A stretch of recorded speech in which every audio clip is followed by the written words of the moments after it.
Finally in Laos.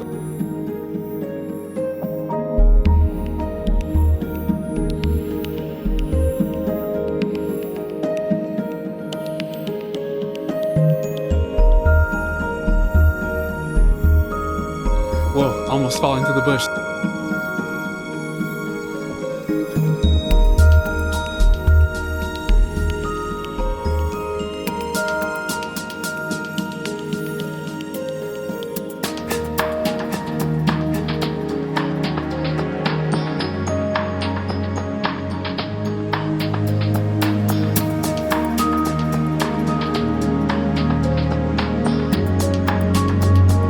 Nice to meet you.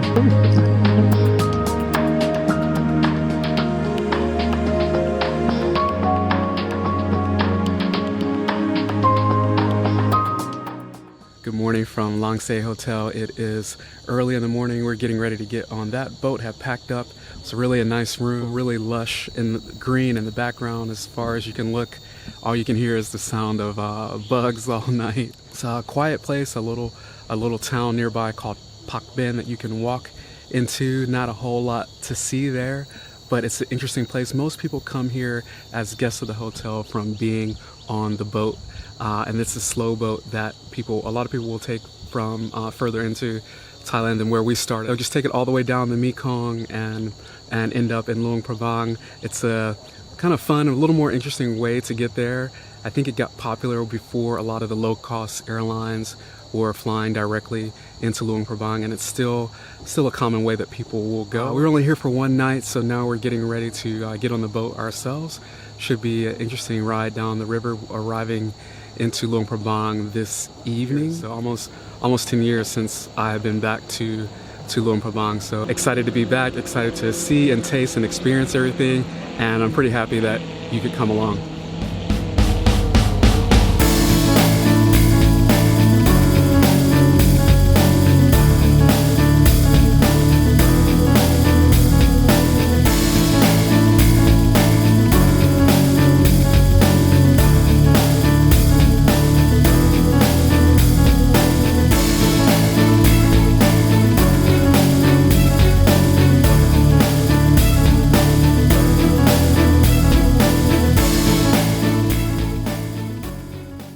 They are Lao and Khmu. So the Lao people, they are Buddhist. They come to pray the Buddha in the temple here, and the Khmu is animist. So they just worship their own ancestors and spirits. And now they also get along with each other here. Also intermarry, but just different dialect and religion. This village, there are 250 people and 48 families.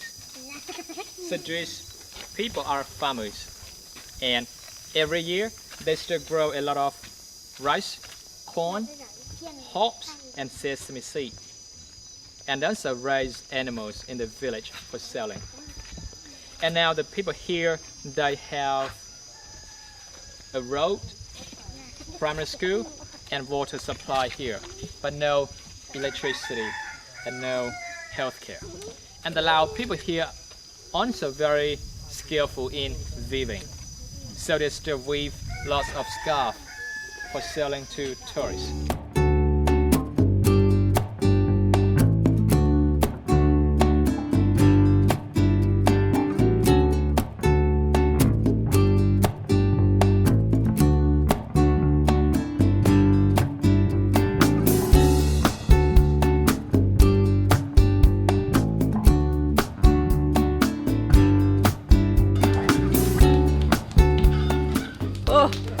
Yeah, no, it's pretty good actually. It's quite sweet. I like it. In Laos. Also interesting, besides people in the background, also interesting is that they do their own rice wine. So I've got my shot to sample. I can smell it from across the street. It almost has like it almost smells like a white rum.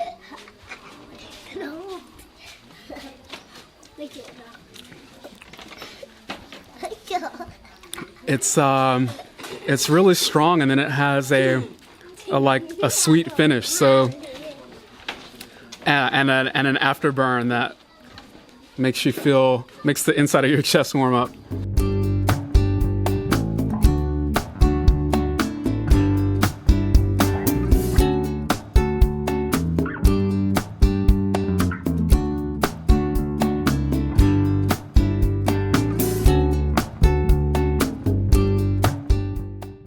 Our little village visit wasn't very long. We were able to walk through and get to see a little bit, maybe just a tiny fraction of what people's lives are like here. The poverty is quite striking. This particular village benefits a lot from tourists visiting, coming in and buying scarves. Unfortunately, when you get off the boat, there's kids here from the other villages that are selling bracelets. They're like 20 baht bracelets, but it's a lot of kids. A few kids without parents, or maybe the grandparents are taking care of. There's a kid walking around who had a bad cataract in his eye. That's something that seemed quite urgent, like might need surgery or something. That's not really getting the attention that it needs. So so that kind of comes with the environment here. So I think that's the toughest part about this walk. Also, I think there's some potential here because they are such skilled weavers. They're quite similar to what you can find in Thailand, and also there isn't much diversity in the products. So I think for this village to really continue to thrive off the tourist dollar, they have to kind of diversify what they offer, because the products are beautiful. Yeah, so that's a quick little summary. Got some co-stars coming through, probably with their bracelets, trying to sell their bracelets too. That will sure be saying hello. I'll just turn it over. I'll just turn it over to these guys. อ้าวไม่มีอะไรพูดแล้ว อันนี้คือภาษาอะไรอะภาษาอังกฤษเหรอ